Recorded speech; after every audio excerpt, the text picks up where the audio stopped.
I just finished a run. I thought I could do 4 miles because I used to be able to do 6 miles, and I did 2. That's okay. That's okay. It's been like a month. It's been 2 months since I was running every day. It's been a month or so since I was running regularly. I've only gone like twice since then. I'm not sleeping well. I'm not eating healthy food. Sometimes it be like that. You can't expect your body to do shit if you're not like going at 100%. And that's the theme of this video today. This is a mental health update. First things first, I'm in my new car. And by new car, I mean old car.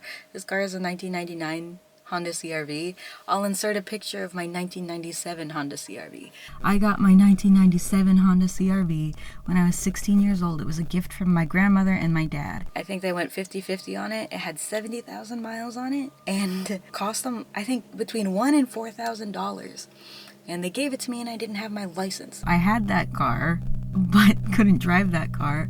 When I was 19, got my license. Drove my little brother to high school every single day. And then I took it with me down to CalArts. And I had it until I graduated CalArts. My parents had me sell it because they said it wasn't safe. And they got me a Prius for my graduation gift. Got me. I say got me. They didn't... They sold that one too. And then gave me a Honda Accord, which is actually theirs. So really, I said it to my partner yesterday. I was like, I think they stole my car. The car that my grandma gave me, like, as a gift. I think they stole it, like sold it, kept the money, gave me another car, and then sold that car, kept the money, gave me another car, and then when I came back from New Zealand, turns out that's not my car anymore. Had to buy a new car. Here it is. At least, this is a 1999 Honda CR-V. Listen to this.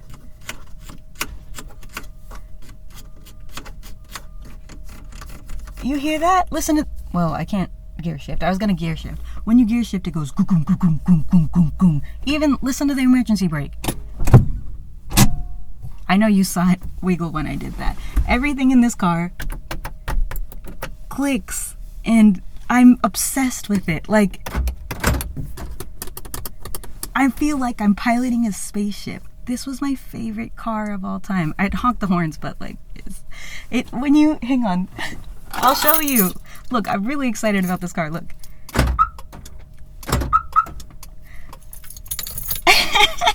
I love this car.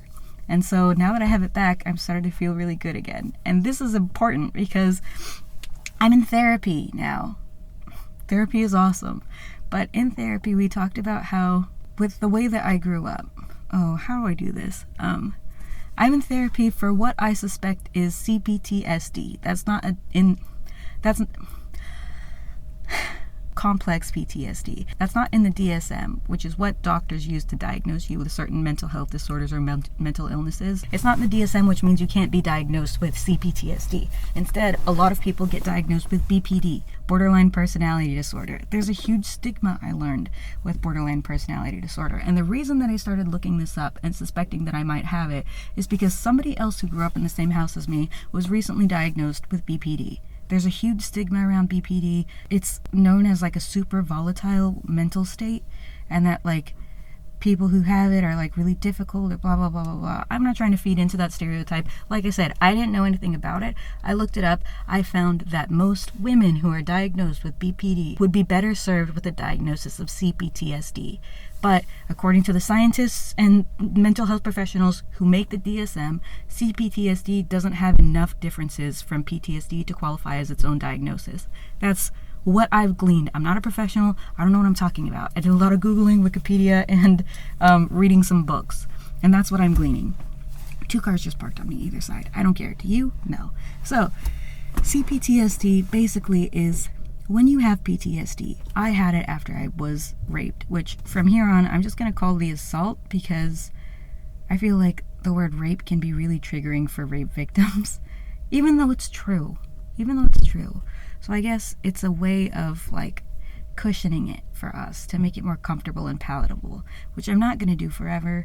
But in the aftermath, as I'm dealing less with the aftermath of the rape and more with my C-PTSD, or rather my really long-standing PTSD that I'm realizing that I have. I had PTSD after the rape. I know I did because I was screened for it and I had it. That's when you have flashbacks constantly. That's when you have like shaking fits and your body is trying to protect you, and I would get angry out of nowhere and I saw red all the time and everything was foggy. PTSD. C-PTSD, complex PTSD, doesn't come from one instance. It comes from exposure to a horrible, horrible traumatic event over a long period of time. It's usually found in two groups of people: veterans and victims of child abuse, because those are usually the instances in which people are subjected to horrors over long periods of time. So keep in mind, a person who grew up in my house recently diagnosed with BPD, which is usually and often a misdiagnosis of C-PTSD, because C-PTSD is not diagnosable. I started looking up books on C-PTSD because I wanted to know, and I came across the book What My Bones Know by Stephanie Fu, a woman from the Bay Area like me. I'm literally I'm at Sutro Baths in San Francisco right now. That's where I'm parked. I'll show you at some point. Here, I'll just film it for you right now. Check it out. This is where we are. It's beautiful. That's the ocean right there. I came out here so that I could look at the ocean while I was filming. So Stephanie Fu is a woman who grew up in the Bay Area. Chinese is from Malaysia. I started reading this book because I wanted to understand C-PTSD without thinking at all that it applied to me yet, just in the context of how it applied to this other person who had grown up in my house. And as I read this book, girl, I started seeing a lot of shit that made me go, oh.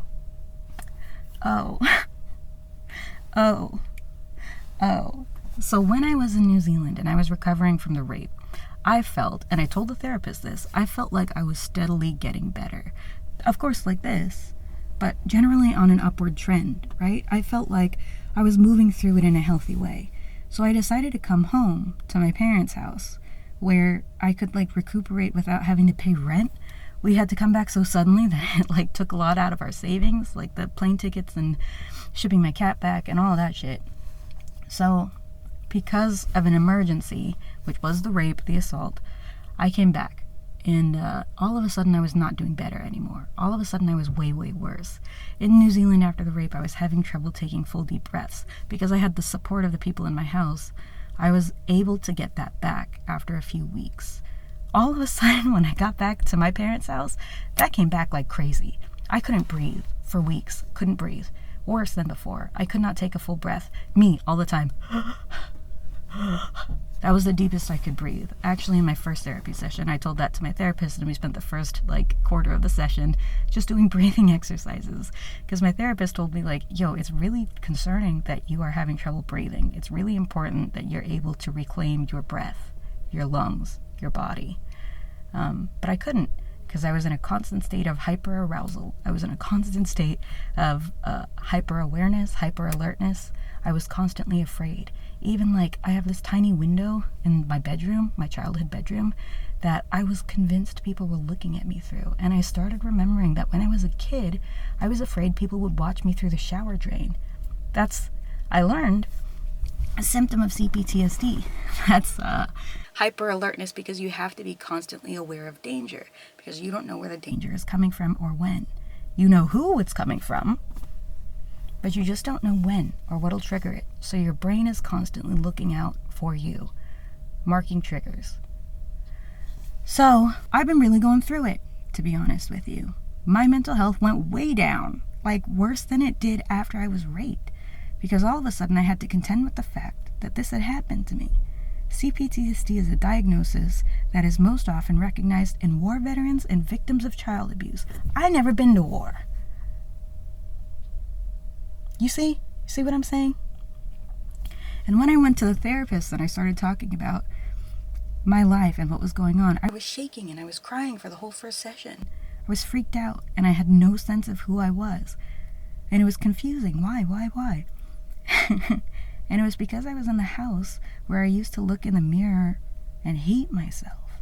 And in the book, What My Bones Know, the author talks about hating yourself and feeling empty and all of these things that I haven't felt in years, in a decade. I haven't felt that way about myself in an extremely, extremely long time, but I did used to feel that way. I did. I worked really hard to not feel that way anymore because I didn't want to feel that way. I really wanted to be happy. And now, generally, in a vacuum, on my own, I'm a very happy person who really loves myself. For that, I am very grateful to my past self for doing that work. But I do definitely remember the bad days. And looking into the mirror that you used to look at when you were a kid, and you hated yourself, and you wanted to die, and you'd pray in the mirror and hope that God took you, that can be triggering. There's a lock on my bedroom door. And the reason that there's a lock is because there were no locks allowed in the house. I got my own bedroom when I was 21 years old, and there were no locks allowed in the house, except for on my dad's door, on my parents' bedroom, and on the bathrooms. That was it. And you could lock the door when you went to the bathroom, when you showered. But that's it. When I was 21 and I got my own room, I think I was 22 or 23 that I finally got the courage to buy the lock on Amazon. And I had to give my dad a key. In order to install the lock on my door, I had to give my dad the key to the lock and say, I'm not trying to keep you out, Dad. In the book I'm reading, What My Bones Know, the author was violently abused, was beaten, sometimes like thrown down the stairs. Trigger warning. That was not my experience. And so in therapy, a lot of what I'm talking about is, could it really be that bad? Could it really be that bad? Nobody hit me. Nobody hit me. And my therapist asked me this week, what if we acknowledge that emotional abuse exists? That's what he said to me. He said, what would happen? What would it feel like if we just acknowledge the fact that emotional abuse can exist? And I was like, shut up. I mean, not really. I know emotional abuse exists. I mean, of course I know. I mean, I know verbal and emotional abuse exist. I know that intimidation exists. And I know, too, there were 3 people in the house growing up with me. One of them, here's how I think about it. Here were the coping mechanisms in the house to cope with the abuse. 1 was a knife. 1 was a ghost. And 1 was a chipmunk. The knife, don't come near me, I'll fucking kill you. The ghost, you can't even see me, I'm not even here. And the chipmunk, hello, hi, I love you, everything's okay. And that was me. So after lying to myself for 30 years, coming back and asking for help, saying, I got raped, I don't know why, I'm hurting. And the mom character, which is what I call this person now, the mom, as I'm figuring this out and trying to like piece myself together, I don't remember my childhood, by the way. I just talked to my therapist about this. In the book, the author talks about not remembering her childhood, and I was like, my brother and I have joked literally since we were kids that we don't remember anything before the age of 18. At all. At all. I remember pieces, and I guess that's not normal. I mean, literally. If you remember your childhood, please let me know what that feels like. Because I really, really thought that was completely normal. You remember your childhood? You remember shit? I don't. I see pictures and I go, yeah, okay, I'll construct a memory around those pictures. Or I have flashes of like playing with my brother in the locked room that our parents used to put us in. That's fucked up. I mean, like, shit. But like I said, I told this mom character I'd been raped. And you know what she said to me? She said, it's the worst thing in the world to hear your daughter has been raped. And I think about that all the time now, because I was expecting support. In my head, I had constructed a reality that I lived in where I had supportive and loving parents. Because if I went, hi mom, hi dad, I love you, I love you, I love you, then they would treat me with a certain sense of love back. But when I needed help, my mom got upset at me, and she was just re-triggering me constantly. And the judgment that I felt from her was crazy. And as a matter of fact, you know what it is now is I stay in that room 24/7. And if I come upstairs, you know what she says? She goes, hi Gab. And my partner told me that she asked him if I need to go to an asylum. She said, you think she needs to go to an asylum? Because she never comes out of her room. And I talked to my therapist about it, and I said, she's mad because she's a victim of abuse, and she's mad that I have the audacity to be suffering, because it takes away from her suffering. That's abuse. That's what is called emotional abuse. That's textbook, right? That's emotional abuse. She goes around banging on the doors, upset at me because I took the garbage out of my bedroom. That she told me that she hadn't even been in that room for 7 months because she loves me so much that she couldn't go in there when I was in New Zealand. When I come back broken from a rape, and want to take her stuff out of my room so that I can have a place to start rebuilding my psyche in, she got so like triggered and upset that she was swearing and banging on the door. which thank God I bought that lock, right? But this is what I'm living with. And here's the thing. I self-gaslight so hard. Now, compassion. I mean, it's not self-gaslighting, right? It's trying to figure out what the fuck is going on. Because for a very long time, as the chipmunk, my job was to make sure everybody else was keeping up the illusion of good family too. Just make sure the knife and the ghost, they love you. So now that I'm finally allowing myself to not be that, I'm a ghost too. So now I'm the ghost. So now I'm the one who wears big giant headphones in the house constantly. So now I'm the one who hides around the corner to make sure that I don't run into these people. And that's not fucking normal. I know that. I know that now. That's not normal. That's not how people live with their parents. And we're millennials, right? I mean, not you probably. who the kids that I know who are watching this, but I'm a millennial. And something that helped a lot was coming back home and hanging out with friends and finding that everybody right now is laid off. Everybody's laid off. Everybody's at home. Okay, cool. Me too, bitch. But like, other people are okay.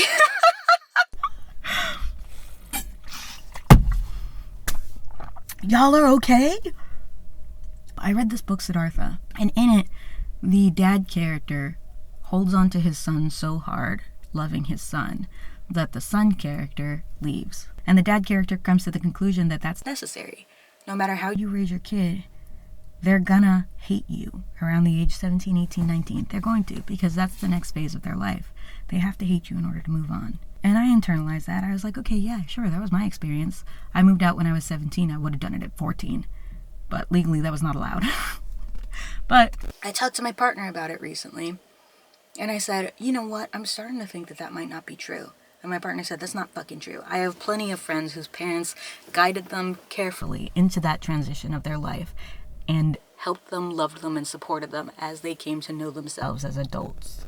And were there for them so that if they made a mistake, or if they went down a path that they didn't really like, or if they got scared, they could go back home to their parents, and their parents would help them build up to make that transition again. Y'all are doing that? Y'all are really out here having good relationships with your families? I would love that to be me. Would love that to be me. So that's what I'm working with lately. That's what I'm talking about in therapy. I'm trying to untangle and disentangle these walls of illusion that I've built around myself for the last 30 years. Girl, it's hard when they start crumbling. Because when they started crumbling for me, it wasn't it wasn't like, yes, this thing the dam that I've been holding my finger in has finally burst. It wasn't, finally these like scrims and screens that I've put up to hide things from myself are coming down. Damn. It was very, why am I shaking? Why am I crying? Why am I screaming? Why am I afraid? Why am I incapable of living right now? Why do I feel like in constant panic for weeks? Like, why do I feel this way? I didn't even feel this way after I was raped. Like, what's going on? So feeling that amount of panic, fear, anxiety, fear, finally putting it together that it's because I'm here with you. And then realizing that, like, I have to get better here. I have to get better here, because where else can I go, girl? But luckily, here's where my situation is not as bad as it was when I was a kid. At first, I felt like it's as bad as it was when I was a kid, so I'll die. Because when I was a kid, the reason I moved out when I was 17 is because I would have died otherwise, like literally. I mentioned in one of my Being Trans videos, I think number 3, Being Trans 3, I mentioned that I was suicidal for a while. This is why. Flat out, that's why. And I don't mean like I had suicidal ideations. I mean, I had plans. So, that's what this will do to you. Constant emotional abuse.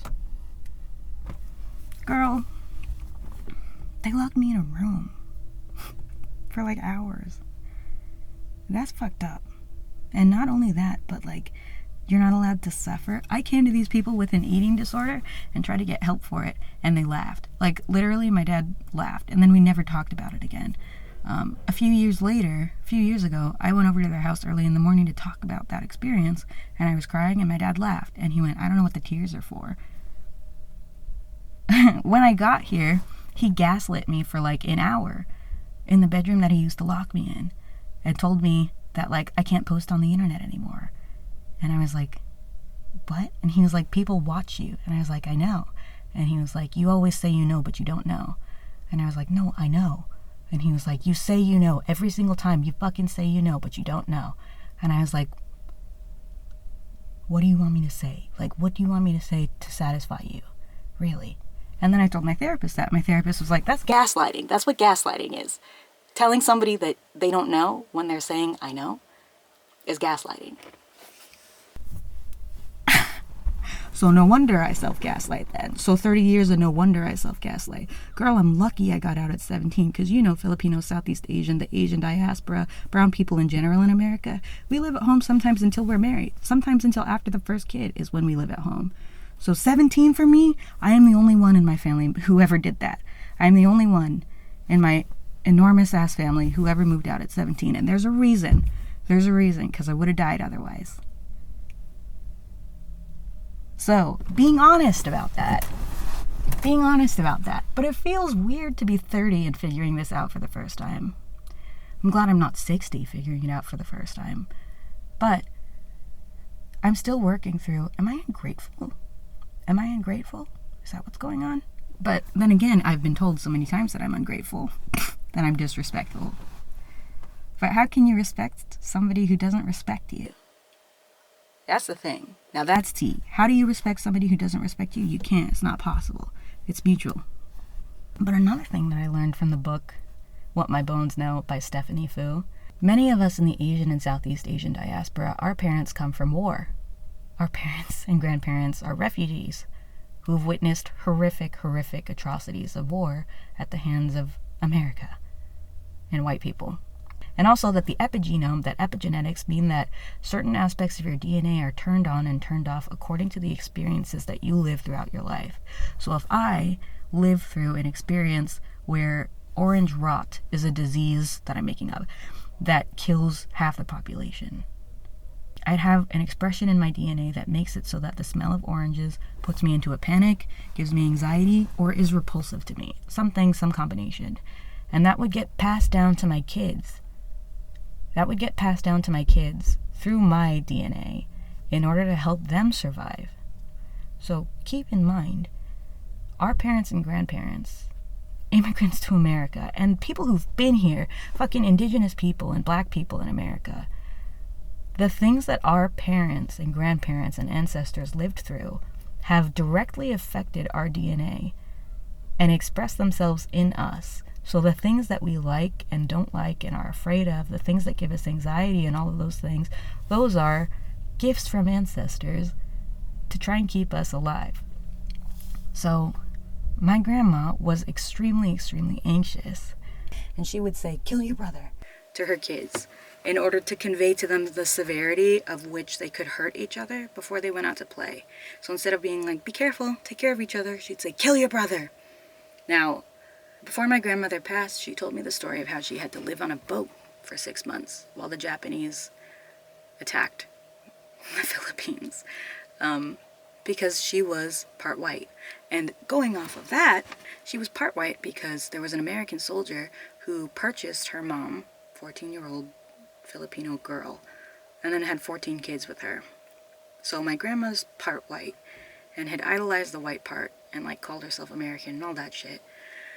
And because of that, she had privilege such that when the Japanese came, they were really afraid that they were going to be hurt. So they got on a boat for 6 months and had to live out on the ocean. I don't know what she saw on the boat. I don't know what kind of war atrocities she was exposed to as a kid. But then she comes to America and is like constantly anxious and afraid that her kids are going to be hurt or killed by each other. I mean, these are the things that we have to think about as members of a diaspora, right? In the United States. So epigenome works that way too. Not only is it a gift from our ancestors and our parents, of what they've been through. But it's trauma passed down. That's generational trauma. It's a physical thing. It's a physical thing, girl. It's not just how they raise you. That contributes to it. C-PTSD is not genetic. It's by nurture only. But the epigenome and certain anxiety triggers and things like that, let me tell you, my grandma raised a bunch of anxious adults who then raised a bunch of depressed kids. I mean, I'm sure you have it in your family too, and if you don't, like, shit, tell us below what that feels like, because I really want to know. It's not that I'm not being facetious, and I'm not, like, trauma boasting. I want to know, because I don't know, because I haven't experienced it. What is it like to have your parents love you? Like, actually love you?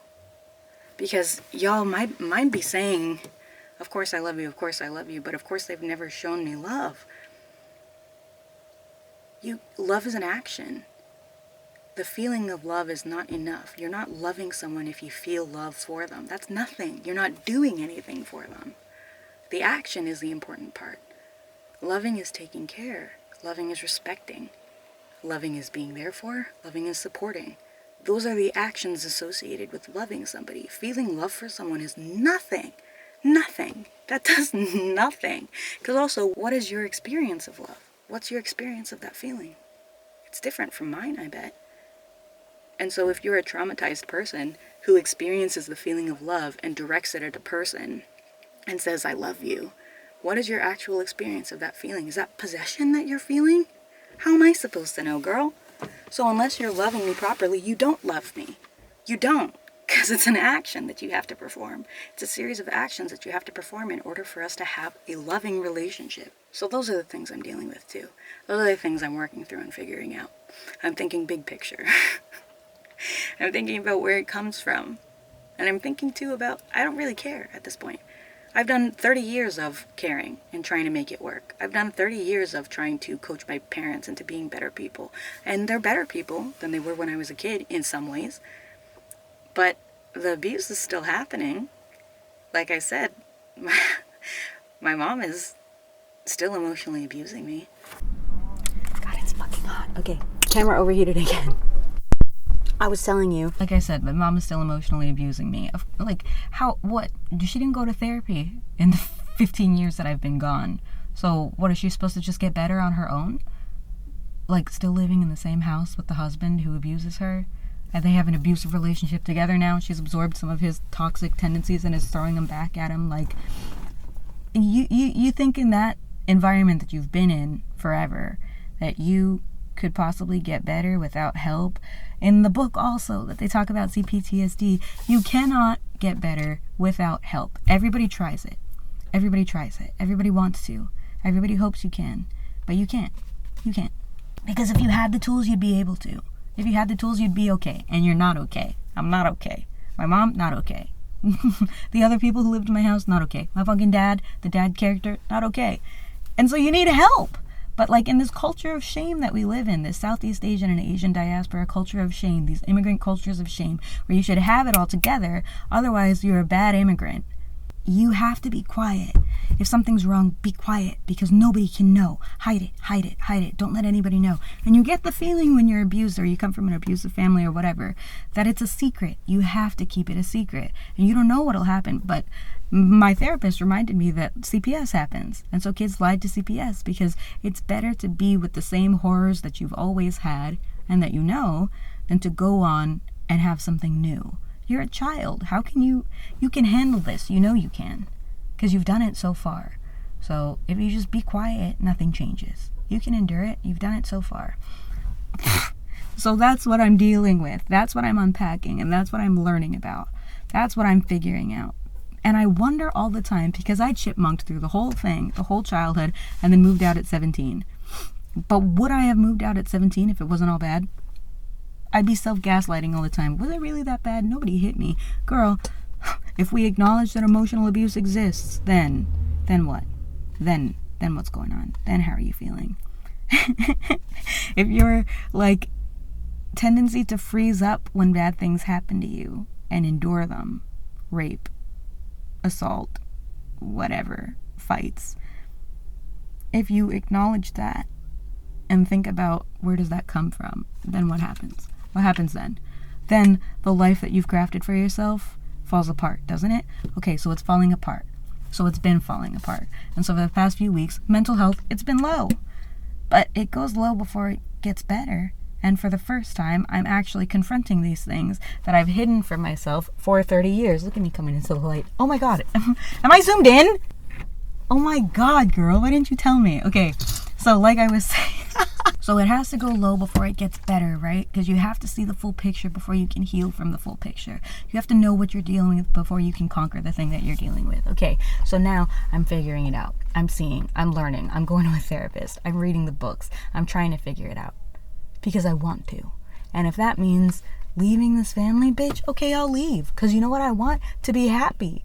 And I've been happy on my own. But there was always that hope that if I could just chipmunk hard enough, my family would love me. They would get better without help. And I could come back and have a good family who loved me. But that has been proven time and time and time and time again. It can't happen. Because why? Because the people who raised me can't take care of themselves. And so how could they take care of me? Their mental health, shit. And so how could they take care of me? So, here's the tea, girl. I've been thinking about having kids. Listen, if you've known me for any length of time, then you know that since I was 12, I adopted this persona of hating children. Now, I know I'm trans, so it wasn't that I hated children, it's that pregnancy is dysphoric, that motherhood is terrifying. Because I don't want people to look at me and go, hey mom, hi mom, how's your kids, mom? That's horrific to me. That's terrifying. I'd rather not have them. But if I can Adam Sandler my way into some kids. Listen, pregnancy dysphoric, terrifying, horrific, scary. I don't want to do it, but I might do it. And why might I do it? Because I'm a dude who was born into this body that is capable of creating life. I have a partner that I really, really love who I think would be an incredible parent. We have a partnership that I think really is conducive to creating a good life for a child. And now that I'm working through the trauma, now that I'm working through this, like, actual childhood abuse that happened to me, now that I'm working through it, figuring it out, unpacking it, I will get better. Absolutely, and 150,000%, I will get better, and I won't come back, and I will have family who love me. And by family who love me, I mean my friend Maria, shout out to Maria, and her husband Joseph, shout out to Joseph, and their kid, who I won't say the name of because that's enough information already. But them and their kid, that's who I'm talking about. I'm talking about them. I'm talking about Greg and Nate and their future kids. I'm talking about Steph. I'm talking about their baby. I'm talking about, I won't say. Steph, you know what I was about to say. And Aldrin, who's always been really cool with me. I'm talking about them.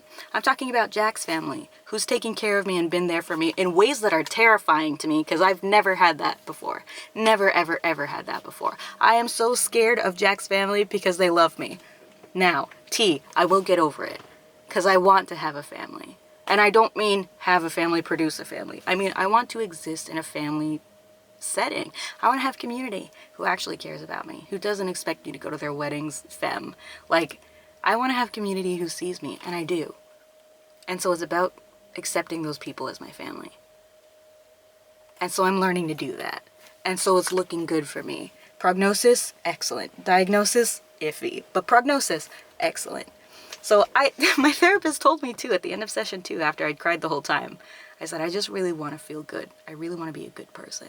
And my therapist went, I have a lot of hope for you. And I said, honestly, that means a lot because you're a professional. And like really, to hear a professional person who deals with this kind of thing for a living say, you're going to be all right, is like, okay, cool. Because I thought so. Sometimes I don't. But I really do. I really think I'm going to be okay. Because I've been through shit like this and worse. Not worse. This is the worst I've been through. Let's be real. This is the worst I've been through because it's the destruction of my entire life.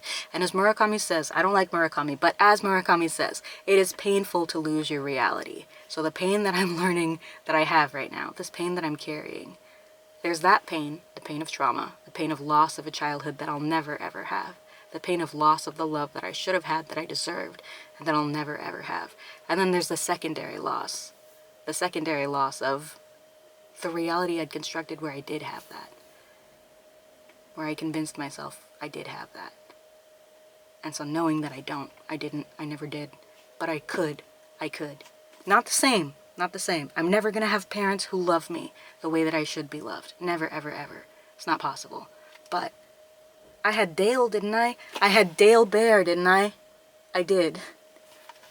Oh, rest in peace, Dale. I had Dale. And I had all the other people who parented me. All the other parents who stepped in and did something for me. I had Keith and I had Deirdre.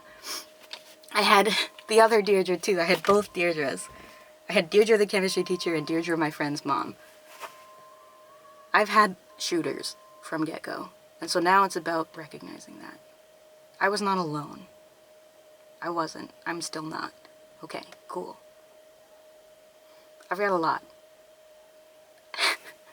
And so I think I might be a good dad one day. I think I might be a good dad one day. Not now. God, couldn't do it now. I've still got triggers, girl. But once I've got a handle on this, I think I'm gonna be a good dad. And I tell all my friends, if you ever see me dressed full Adam Sandler, full Adam Sandler. If you ever see me looking exactly like Adam Sandler, I'm pregnant. Because that's the only way I'm gonna get through that experience of extreme gender dysphoria, is just Garfield t-shirt and basketball shorts down to my ankles. That's it. I think that's it. I think that's what we got. This video is about mental health update. It's about processing, and it's about where I'm at. I've been bad, yeah, but I went on a run today. I might hike. I'm gonna eat. I worked out today. I didn't do it this week. I'm trying to get buff for my gender. I didn't do it this week. I've been really good about it, and that feels bad, to be doing something for your gender and to not have the motivation to do it, or the energy, really, the bandwidth, the emotional wherewithal to do it. But I did today, and that's a win. I drank my protein shake, and that's a win. Talked to my brother, and that's a win. This week I might see a friend. I have my car. My first car, I have it back. And that car was the one that I lived in. That car was the one I escaped in. That car was the one that I overcame my first abusive relationship in. That I left my abusive family home in. That car I lived in for 6 months. That car was everything to me. That car was where I really found my independence. And now, beep beep, I have it back. Girl, you don't know how good that feels. I mean, maybe you do. And even if you don't, I'm sure you're happy for me. So, thanks for that. Yeah, I think that's it. I think it's about 3 o'clock now. I gotta get some food and then pick up my partner, who, you know, I may not have got the best hand in the early game, but this partner, this is the best actual partner that I could possibly ever happen for the mid and late game. That was a dub. That was a trade-off. I really lucked out there. So, I'm gonna get some food. Maybe I'll have a walk. Maybe I'll go put my feet in the ocean. And then I'll pick up my partner. And then I'm gonna keep working. I'm gonna make a video this week. And then I'm gonna write in my journal. I'm gonna talk to myself about things that I'm proud of and things that I'm grateful for. And that's how you come out of it, really. Mental health update. Not good, but not bad. Prognosis good. Prognosis very good. We're just moving through. Wish me luck, and good luck to you. I'll see you later. Really quick, I just wanted to show you. Look. Girl.